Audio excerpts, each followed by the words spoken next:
Bonjour à toutes et à tous. Je vous souhaite la bienvenue à ce webinaire sur l'ESG organisé par Securex. Dans le cadre de ce webinaire, nous allons aborder 4 questions principales. Premièrement, qu'est-ce que la directive ESG? Deuxièmement, que devez-vous rapporter en tant qu'entreprise? Troisièmement, quelles sont les entreprises qui doivent rapporter et quand doivent-elles le faire? Et pour finir, que fait Securex pour vous? Alors pour commencer, qu'est-ce que l'ESG? Donc l'ESG définit des critères permettant d'évaluer la responsabilité sociétale d'une entreprise. Donc l'ESG provient directement d'une directive européenne qui oblige certaines entreprises à rapporter des informations sur 3 critères principaux. Alors quels sont ces critères?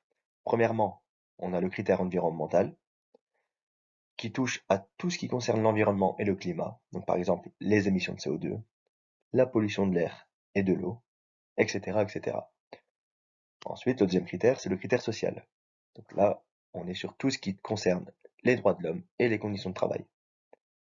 Par exemple, l'écart salarial, l'égalité des sexes, etc. Et pour finir, le troisième critère est le critère de gouvernance, qui concerne la gestion de l'entreprise.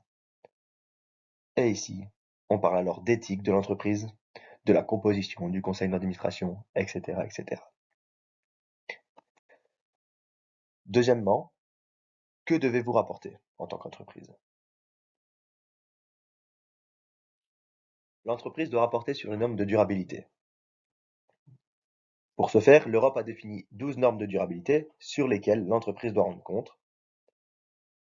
Et pour chacune de ces 12 normes, l'entreprise doit effectuer une analyse de double matérialité par laquelle elle détermine quelles sont les informations pertinentes à divulguer. Il faut également indiquer l'impact de l'entreprise sur la société ou sur le monde, et vice-versa. Il faut également indiquer comment les questions de durabilité influencent l'entreprise. Il faut donner une vue complète de l'impact et des risques. Et finalement, il faut également présenter l'analyse au conseil d'entreprise.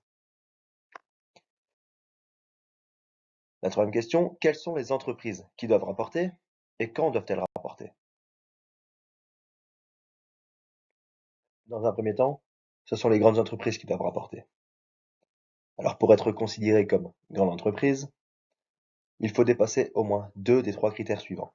Le premier critère, c'est les 250 travailleurs. Ce critère passera probablement à 1000 travailleurs à l'avenir. Deuxième critère, il faut 40 millions d'euros de chiffre d'affaires. Là aussi, ce chiffre passera probablement à 50 millions d'euros à l'avenir. Et le troisième critère, c'est 20 millions d'euros de total du bilan. Chiffre qui passera également à 25 millions d'euros prochainement. Donc, lorsqu'une entreprise remplit 2 de ces 3 critères, elle est considérée comme grande entreprise et elle doit rapporter sur les normes de durabilité. Alors en 2025, les grandes entreprises cotées en bourse et les institutions financières, avec plus de 500 travailleurs, devront également commencer à rapporter. En 2026, les autres grandes entreprises devront rapporter, mais attention, cette obligation sera probablement reportée à 2028.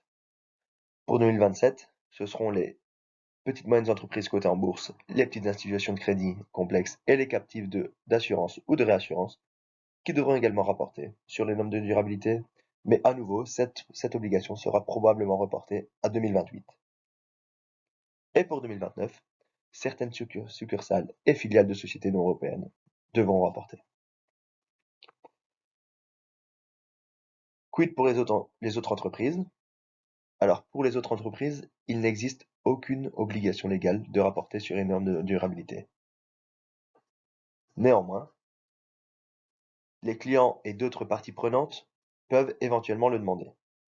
Par conséquent, il est peut-être intéressant de réfléchir à rapporter sur les normes de durabilité malgré l'absence d'obligation légale.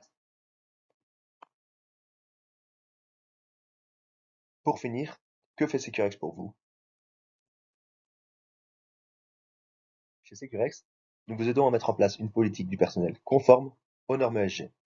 Cela concerne la mobilité durable, le travail hybride, la gestion des talents, cela peut également concerner la rémunération correcte, l'égalité des genres, etc., etc.